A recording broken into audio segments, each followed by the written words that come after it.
Okay भाई, तो आज की क्लास स्टार्ट करते हैं हम लोग।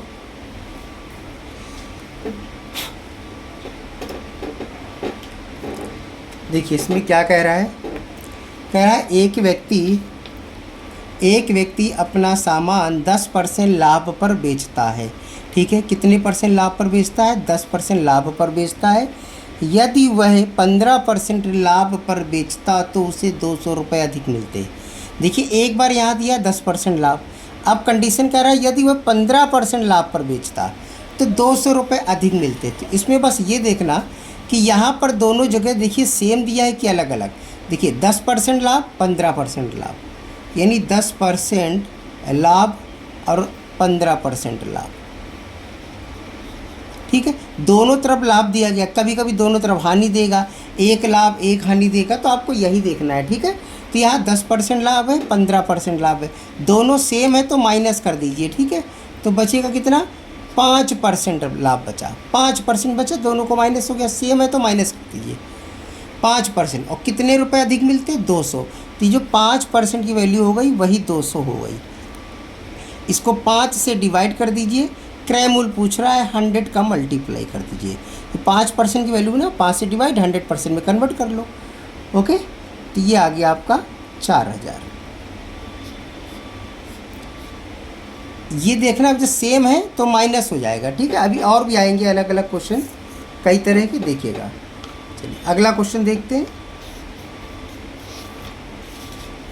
कह रहा है महेश ने एक घड़ी 10% हानि पर बेची। अब यहाँ पर 10% हानि पर बेच रहा है। यदि वह उसे 5% हानि पर बेचता, यहाँ भी 5% हानि है, ठीक है, तो 60 रुपये अधिक मिलते। महेश ने घड़ी कितने रुपए में खरीदी? यहाँ भी परचेज प्राइस।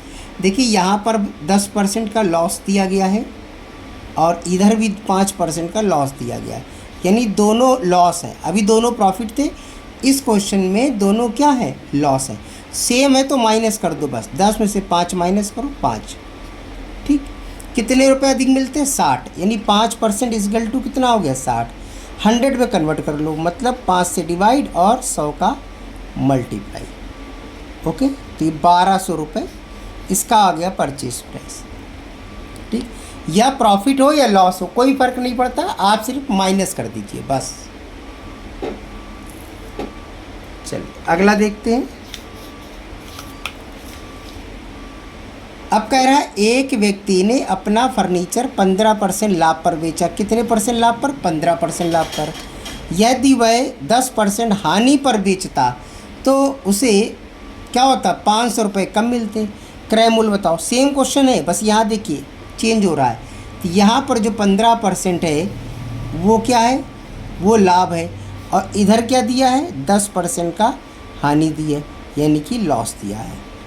ठीक, अब यहाँ पर देखिए एक तरफ प्रॉफिट है एक तरफ लॉस है, अगर दोनों अलग अलग हैं तो प्लस कर दीजिए आप। तो ये हो गया आपका 25%। ठीक है, 25% वैल्यू कितनी है? 500 रुपये। 500 रुपये तो 100 में कन्वर्ट कर लो, तो 25 से डिवाइड करो और 100 का मल्टीप्लाई। ठीक है, यानी ये हो गया आपका 2000। ये आएगा इसका आंसर। अच्छा, ऐसा हो क्यों रहा है कि सर आपने अलग अलग किया तो प्लस कर लिया माइनस की जगह? तो देखिए होता कैसे है। जैसे मान लेते हैं कोई ए और बी दो लोग हैं, ए और बी दो लोग हैं। ठीक है, यहाँ पे एक एग्ज़ाम देते हैं, अगर वो यहाँ से लेकर यहाँ तक ये पास वाला पॉइंट है, ये पास वाला, अगर इस पॉइंट पे आ जाएंगे तो ये पास हो जाएंगे, ये क्या हो जाएंगे? ऐसे समझ लीजिए पास हो जाएंगे। लेकिन मिस्टर ए इस एग्ज़ाम के पासिंग आउट से 10 नंबर आगे बढ़ गया, यहाँ पर ए मिल गया। ठीक है, ए 10 नंबर ज़्यादा लाया पासिंग वाले से भी, इतना बात समझ में आ रहा है। और जो बी है वो फेल हो गया है, कितने नंबर से? 5 नंबर उसके पास कम आए हैं, 5 नंबर कम आया है, मतलब एक पास हो गया। एक तरीके से ये प्रॉफिट हो गया। ठीक है, और ये 5% कम लाया मतलब लॉस हो गया, ऐसे समझ लो। तो इन दोनों के बीच का अंतर देखो कितना है? 10 ये 5 ये 15 नहीं है, तो 1 प्लस 1 माइनस हो रहा है, तो क्या हो जाएगा? जो दोनों जुड़ जाएंगी इस कंडीशन में। ठीक है, चलो अगला देखते हैं। कह रहा है एक घोड़ा है 10% हानि की जगह 20% लाभ पर बेचा जाता है। अच्छा, 10% लॉस की जगह 20% प्रॉफिट पर बेचें तो 3,000 रुपये ज़्यादा मिलेंगे। देखिए यहाँ पर लिखा है 10% का लॉस, उसकी जगह हम क्या कर दें, 20% प्रॉफिट पर कर दें तो हमें 3,000 ज़्यादा मिलेंगे। देखिए अलग अलग वैल्यू है, अलग अलग वैल्यू है तो दोनों प्लस कर लो तो कितना बन जाएगा, 30% बन जाएगा। और 30% वैल्यू कितनी हो गई, 3,000 की। ओके, तो इसको 100 में कन्वर्ट कर लो, 30 से डिवाइड करो, 100 का मल्टीप्लाई करो। ठीक, तो ये आ गया आपका 10,000।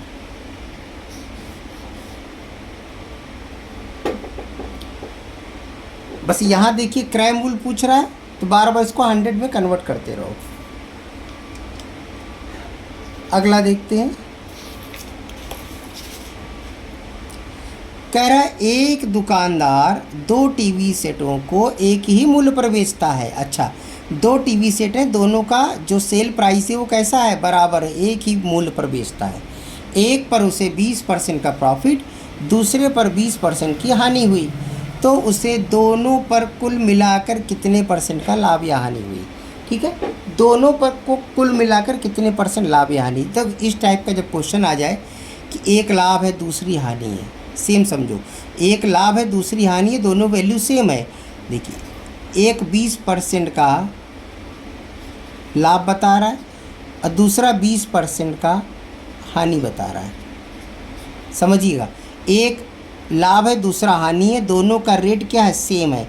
तो कुछ नहीं करना होता है, वही परसेंट प्लस परसेंट लगा लिया करिए। ठीक है, परसेंट प्लस परसेंट लगा लीजिए, या ये जो देता है वैल्यू, कोई भी वैल्यू है, इसका स्क्वायर कीजिए, 100 से डिवाइड कर दीजिए, तब भी आंसर वही आएगा। ठीक है, चाहे आप पूरे फार्मूले पे रखिए तब भी आंसर वही आएगा। 4% आया और लाभ हानि है तो बस लॉस ही आंसर आएगा, हमेशा हमेशा लॉस में ही, हानि पे ही आंसर लिखिए। 4% लॉस, जैसे यहाँ पर दे दे, मान लेते हैं 10% का प्रॉफिट, 10% का लॉस, तो 10 का स्क्वायर करो 100, 100 को 100 से डिवाइड करो तो 1% का लॉस, ऐसे आप बोलोगे। ठीक है, अगर मान लेते हैं 25% का फ़ायदा, 25% का लॉस, ऐसे दे रहा है तो 25 का स्क्वायर करो 625, 100 से डिवाइड करो 6.25% का लॉस। बस ये चीज़ हमने आपको बताई। ठीक है, अब चाहे तो पूरा आप इसको परसेंट प्लस परसेंट वाला फार्मूला लगा सकते हैं जो हमने आपको पहले बता चुके हैं। ठीक, चलिए अगला क्वेश्चन देखते हैं। कह रहा है एक व्यक्ति ने 2 साइकिलों में प्रत्येक को 1200 में बेचा। ठीक है, दोनों को 1200 में बेच रहा। एक साइकिल पर उसे 25% का लाभ, दूसरे साइकिल पर 25% की हानि हुई, दोनों पर मिलाकर उसे कुल कितने परसेंट लाभ या हानि हुई। वही सवाल आ गया, इसमें इसका कोई रोल नहीं। ठीक है, क्योंकि रेट पूछ रहा है ना, अगर रुपए पूछ रहा होता तो रुपए का यूज़ होता, तो यहाँ तो परसेंट पूछ रहा है तो बस परसेंट से ही कर लो। एक तरफ लिखा 25% लाभ, दूसरी लिखा 25% हानि। अभी हमने बताया था बस 25 का स्क्वायर और 100 से डिवाइड, तो क्या हो जाएगा 625 डिवाइडेड 100, यानी कि 6.25%। और हमेशा क्या बोलना है आपको, लॉस। अगर एक प्रॉफिट एक लॉस है तो हमेशा लॉस करो, बस वैल्यू सेम होनी चाहिए दोनों की। ठीक है, अगर जिसको ना समझ में आ रहा हो भाई पिछली क्लास देखिए, हमने सब कुछ बता रखा है पहले से। चलिए अगला क्वेश्चन देखते हैं।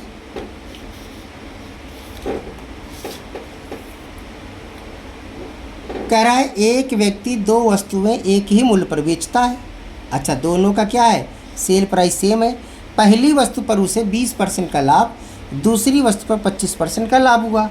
यदि पहली वस्तु का क्रय मूल्य इतना है 10,000, दूसरी वस्तु का क्रय मूल्य बताइए। देखिए अलग क्वेश्चन रह गया। ठीक है, समझिएगा क्या कहना चाहता है वो। देखिए दोनों का सेल प्राइस सेम है।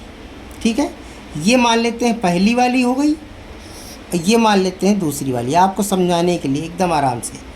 पहले का परचेज प्राइस आपको पता है 10,000 है, ये दे दिया ना क्वेश्चन में 10,000 रुपये।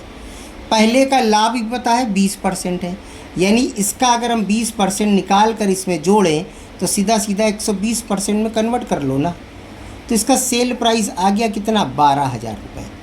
बताओ पहले वाले का सेल प्राइस 12 आ गया, कह रहा था दोनों का सेल प्राइस बराबर है, दुकान लिखा था दोनों वस्तुओं का एक ही मूल्य पर बेचता है, यानी यही सेल प्राइस इस